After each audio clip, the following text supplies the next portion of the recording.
Bharatiya Janata party के जिला के अध्यक्ष श्री अनूप सिसोदिया जी,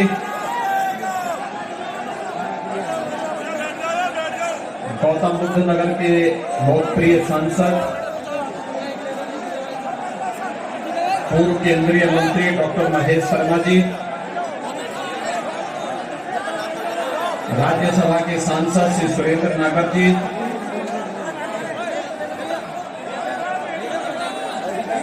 अध्यक्ष जिला पंचायत डॉक्टर अंकुर तेवतिया जी, विधायक श्रीमती विमला सोलंकी जी, विधान परिषद सदस्य श्री नरेंद्र भाटी जी, जिला की प्रभारी श्रीमती सुनीता दयाल जी, विधानसभा प्रभारी विनोद त्यागी जी, मंडल अध्यक्ष श्री धर्मेंद्र तेवतिया जी, सुंदरलाल तेवतिया जी और भारतीय जनता पार्टी के प्रत्याशी श्री लक्ष्मी राज सिंह जी और उपस्थित भारतीय जनता पार्टी के सभी पदाधिकारी और उपस्थित भाइयों बहनों, 2022 उत्तर प्रदेश विधानसभा का चुनाव प्रथम चरण के चुनाव का मतदान 10 फरवरी को संपन्न होगा। इस सदी की सबसे बड़ी महामारी के दौरान ये चुनाव हो रहा है और पहली बार ऐसी परिस्थिति है जब कोई महामारी हो और लोकतंत्र के इस पर्व के साथ हम सबको जोड़ने का अवसर प्राप्त हो रहा हो। लेकिन भाइयों बहनों, पूरे देश को प्रधानमंत्री मोदी जी का आभार व्यक्त करना चाहिए, जिनके मार्गदर्शन में और जिनके नेतृत्व में पूरा देश इस सदी की सबसे बड़ी महामारी कोरोना का सफलतापूर्वक मुकाबला करते हुए देश के अंदर न केवल प्रत्येक नागरिक के जीवन को बचाने के लिए बल्कि उनकी जीविका को बचाने के लिए पूरी ईमानदारी के साथ, पूरी प्रतिबद्धता के साथ कार्य कर रही है। भारत का कोविड प्रबंधन दुनिया के अंदर सराहा गया और भारत में उत्तर प्रदेश ने देश के अंदर सबसे अच्छा परिणाम देकर के अपने प्रत्येक नागरिक के जीवन को बचाने, उनकी जीविका को बचाने का कार्य भी किया। फ्री में टेस्ट, फ्री में उपचार, फ्री में वैक्सीन। कितने लोगों ने वैक्सीन ली है यहाँ पे? आप सबका मैं अभिनंदन करता हूं, आपने वैक्सीन ले लिया है। लेकिन भाइयों बहनों, जिन लोगों ने अभी भी वैक्सीन की पहली डोज ली है, दूसरी नहीं ली, समय आने पे वे दूसरी डोज ले लेंगे। ये वैक्सीन लेकर के आप लोगों ने कोरोना के तीसरे वेव को समाप्त कर दिया। यानी कोरोना का जो तीसरा वेव दुनिया के अंदर तबाही मचा रहा है, यहां आया और नियंत्रित होकर के अब समाप्त भी हो रहा है। पिछले 10 दिनों में उत्तर प्रदेश के अंदर 65,000 मामले समाप्त हो गए। 65,000 कोरोना के मामले ठीक होकर के कोरोना पूरी तरह ठीक हो चुका है। ये स्थिति वर्तमान में है और इसलिए कोरोना महामारी से बचाव के लिए जो कुछ हो सकता था, भारतीय जनता पार्टी की डबल इंजन की सरकार ने अपने स्तर पर वो प्रयास किया। और भाइयों बहनों, कोरोना महामारी के इस बेहतरीन प्रबंधन के साथ जो लोग वैक्सीन के खिलाफ दुष्प्रचार कर रहे थे, कहते थे ये वैक्सीन तो मोदी वैक्सीन है, ये वैक्सीन तो बीजेपी का वैक्सीन है, आप सब ने वैक्सीन लेकर के अपने को तो कोरोना से बचाया ही बचाया, उन लोगों के मुंह पर एक जोरदार तमाचा भी दिया कि मोदी वैक्सीन ही सही, लेकिन ये देश कोरोना के खिलाफ देश की लड़ाई में विजयी बनेगा। और जैसे आप में से 100% लोगों ने उत्तर प्रदेश के अंदर वैक्सीन की पहली डोज ले ली है, 70% से अधिक लोगों ने दोनों डोज ले ली है, वैसे ही भाइयों बहनों चुनाव में भी एक जोरदार डोज देने की आवश्यकता है कि 100% वोट कमल निशान पर जाएगा। यही तो हमें संदेश देना है। भाइयों बहनों 2017 में मैं आया था यहां पर श्रीमती बिमला सोलंकी जी के विधानसभा चुनाव के प्रचार के लिए। वे हमारी बहुत अच्छी विधायक रही हैं। पार्टी एक संगठन के रूप में काम करता है, एक परिवार के रूप में काम करता है, और परिवार में अलग अलग सदस्य की भूमिका अलग अलग समय में अलग अलग होती है, और एक अनुशासित कार्यकर्ता के रूप में आज वे हमारे इस मंच पर हैं। मैं उनका स्वागत करता हूं। पूरी ईमानदारी के साथ वे लगी रही और आज अपना आशीर्वाद देने के लिए श्री लक्ष्मी राज सिंह को अपना आशीर्वाद देने के लिए स्वयं इस मंच पर उपस्थित हुई हैं। भाइयों बहनों, यही एक कार्यकर्ता का भाव होता है, एक सच्चे कार्यकर्ता का यही भाव होता है। और मैं आज इस अवसर पर आपसे यही कहना चाहूंगा कि जब 2017 में मैं आया था तब आतंक का माहौल था, बेटियां सुरक्षित नहीं थी, बेटियां सुरक्षित नहीं थी, व्यापारी सुरक्षित नहीं था, और ये जो 2 लड़कों की जोड़ी आई है ना,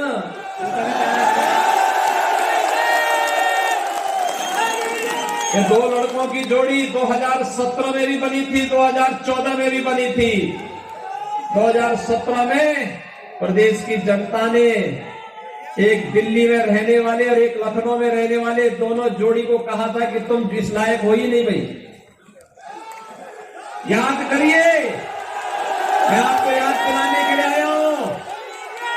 भाइयों बहनों, 2013 में जब मुजफ्फरनगर का दंगा हुआ था और सचिन और गौरव नाम के 2 जाट युवकों की निर्मम हत्या हुई थी, लखनऊ वाला जो लड़का है ना इस सत्ता में था और तब हत्या करवा रहा था,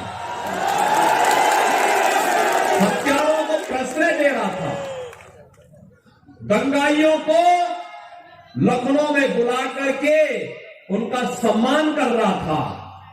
और भारतीय जनता पार्टी का कार्यकर्ता जो उन दंगाइयों के खिलाफ आलो आवाज उठा रहा था, उन भारतीय जनता पार्टी के कार्यकर्ताओं के खिलाफ, व्यापारियों के खिलाफ झूठे मुकदमे दर्ज करके उन्हें जेलों के अंदर बंद किया जा रहा था। और दिल्ली वाला लड़का तमाशा बना के तब भी कहता था, अरे दंगाइयों के खिलाफ ज्यादा कार्रवाई नहीं होनी चाहिए, उनका बचाव तब भी कर रहे थे। एक बार फिर से ये लोग अपने एक नए कवर के साथ आपके बीच में फिर आ रहे हैं। माल तो वही है, लिफाफा नया है, माल तो वही पुराना सड़ा गला माल है, जिसने असुरक्षा दी, जिसने दंगा दिया, जिसने माफिया दिए। और आज भी कहते हैं, कह रहे आने दीजिए सरकार, हमने कहा कभी नहीं हो रही, कवायद के दिन तक भी तुम्हारी जो है, कयामत के दिन तक भी तुम्हारा ये सपना साकार नहीं होने वाला है, ये मान करके चल लो। लेकिन ये देख लो 10 मार्च के बाद पूरी गर्मी शांत करवा देंगे।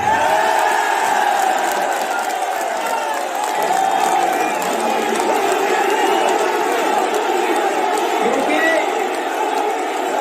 भाइयों बहनों, मैंने इसीलिए कहा क्योंकि हम एक तरफ विकास करेंगे, जेवर में इंटरनेशनल एयरपोर्ट आ रहा है, ये यहां के लाखों नौजवानों के लिए रोजगार और नौकरी की सुविधा लेकर के आ रहा है। फिल्म सिटी भी हम बना रहे हैं। फिल्म सिटी के निर्माण की कार्रवाई भी कर रहे हैं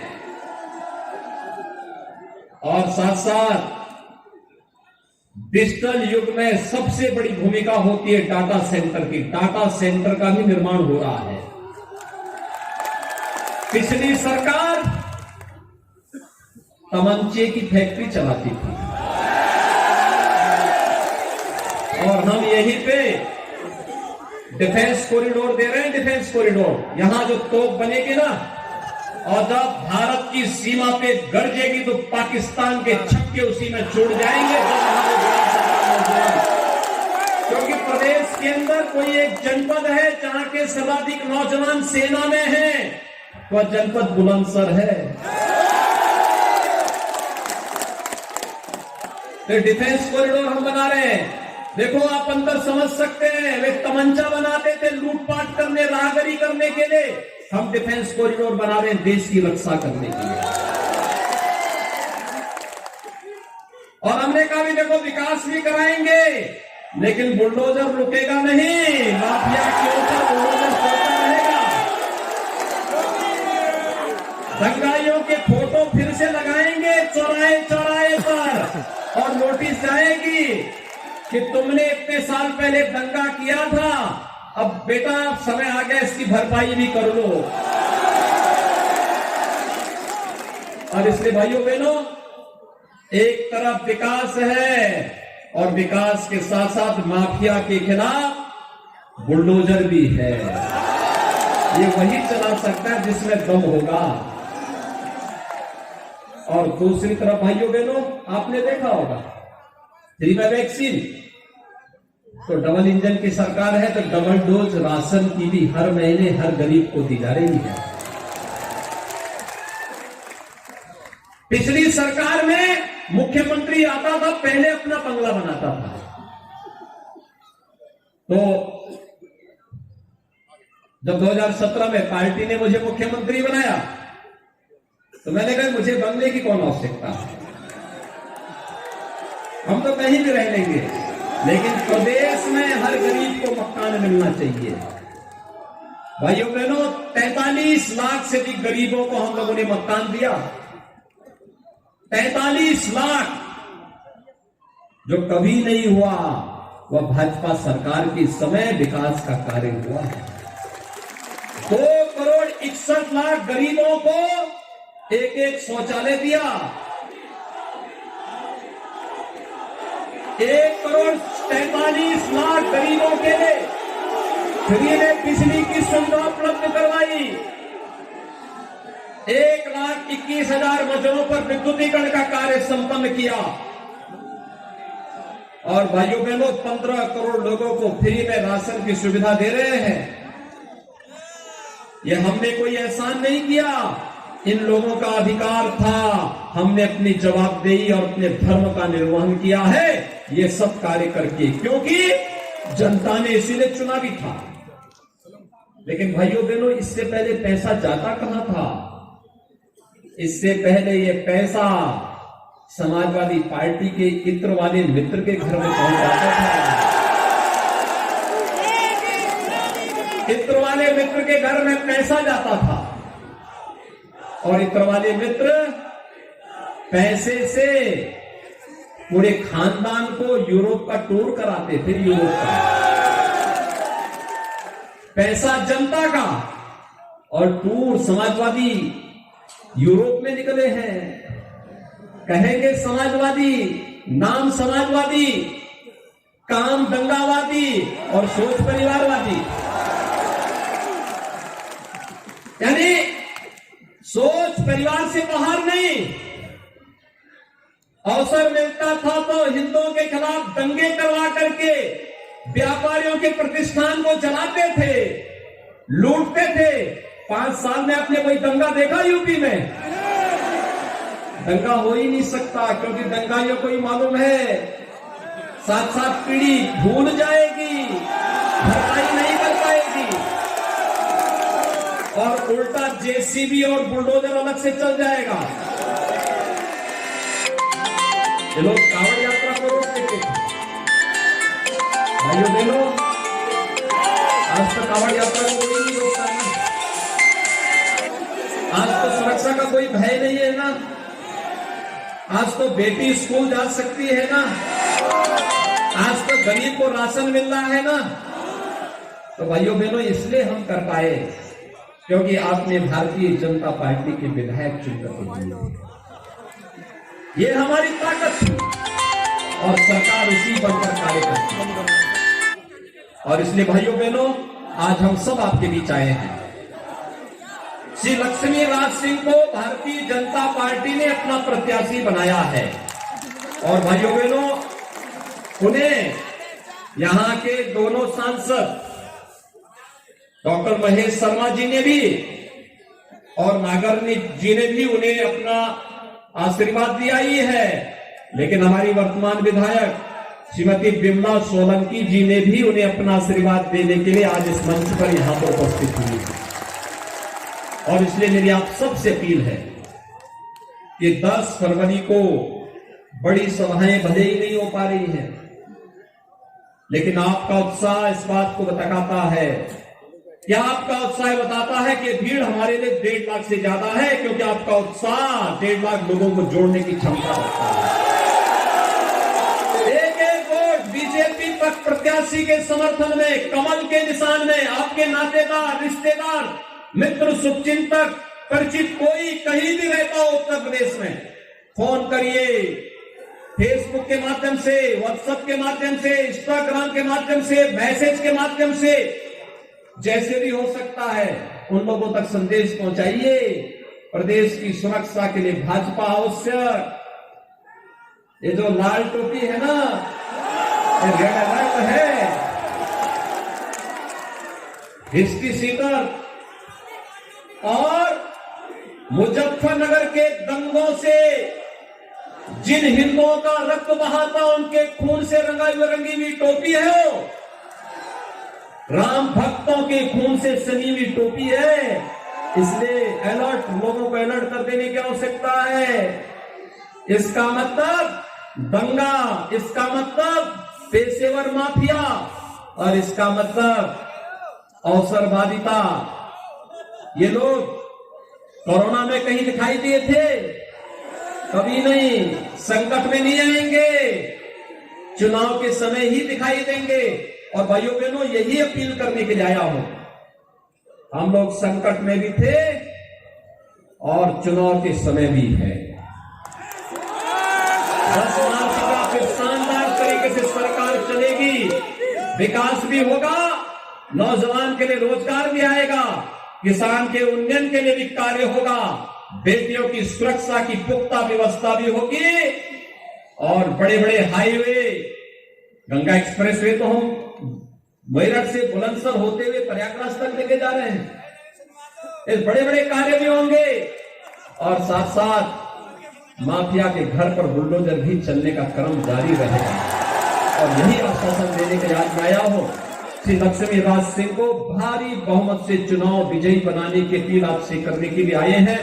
एक बार आप सबसे, आप सभी लोग सहमत हैं भारतीय जनता पार्टी से? सभी लोग मेरे साथ दोनों हाथ आकर बोलेंगे, भारत माता की।